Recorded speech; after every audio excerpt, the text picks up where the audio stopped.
जी, जैसे संसार में है अपन तो व्यवहारिक चीजों को या वस्तुओं को प्राप्त करने के लिए हमारा चिंतन होता है, गाड़ी होगा, बंगला होगा। होना चाहिए, ऐसा होना चाहिए, ऐसा करना चाहिए, लेकिन उसको अपने कर्तव्य कर्म करते हुए भगवान के ऊपर छोड़ देना चाहिए। केवल गाड़ी लक्ष्य रखोगे तो फिर बेईमानी भी आ जाएगी। गाड़ी लेनी है, ये यदि भगवान दिलाना चाहेंगे तो अब हम अपने कर्तव्य का पालन कर रहे हैं, हमारे पास धन आया तो गाड़ी ले लिया, नहीं आया तो भगवान की इच्छा।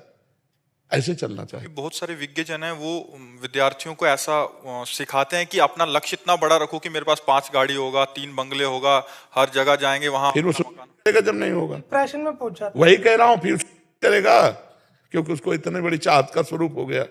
ऐसा नहीं, तो ये सिद्धांत गलत है। नहीं, गलत सिद्धांत है। तो इसी सिद्धांत को सही करने का टेक्निक क्या है मेरा? हम उतना संकल्प करें कि हमारे देश की सेवा में कुछ हमारा जीवन जाए, परोपकार में जीवन जाए और मैं भी सुखी रहूं। हे भगवान, आप इतना, जैसे कहा जाता, साईं इतना दीजिए जामे कुटुंब समाए, मैं भी भूखा ना रहूं और साधु न भूखा जाए। इतनी बड़ी वासना मत बना लो जो ना पूरी होने पर आप परेशान हो जाओ। कहते हैं, गांव में कहते हैं, उतना पैर पसारो जितनी लंबी चद्दर हो।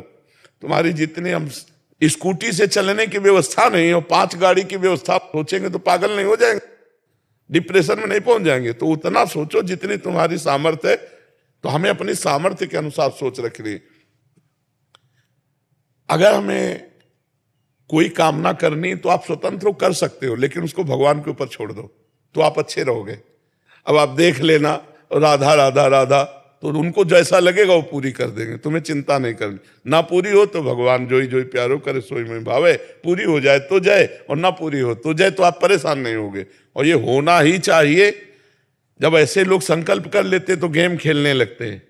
कल एक आया था वो, मतलब मरणासन की स्थिति में, दिमाग की, हार गया सब गेम में। और वो एक एक घाटा होते होते उधार लेते लेते वैसी स्थिति में आ गया कि मरणासन में है। तो ऐसा मत बढ़ो, जल्दी ज्यादा जलने की कोशिश करोगे तो फ्यूज हो जाओगे। नहीं, तो बहुत सावधानी से चले। पर जो विज्ञजन किसी एक का उदाहरण दे देते हैं, उसके चक्कर में हमारे जो 99 भी साथ में नहीं, तो वो एक ऐसा प्रारब्ध लेके आया था। हमें चाहिए कि हम अपनी सामर्थ्य के अनुसार सोचे और सबसे ज्यादा सोच रखे दूसरों को सुख देने की, तो हम महान बन जाएंगे। हम दूसरों से सुख भोगने की चाहत करेंगे तो हम नीचे गिर जाएंगे। और अपनी सामर्थ्य के अनुसार कि हम कभी किसी भूखे को सहयोग कर सके, किसी बीमार को सहयोग कर सके, तो फिर हमारा प्रारब्ध बढ़ जाएगा, हमारे पुण्य बढ़ जाएंगे और हम चाहेंगे वो काम हो जाएगा। अगर पुण्य नहीं है तो चाह से केवल पूर्ति होने वाली नहीं है।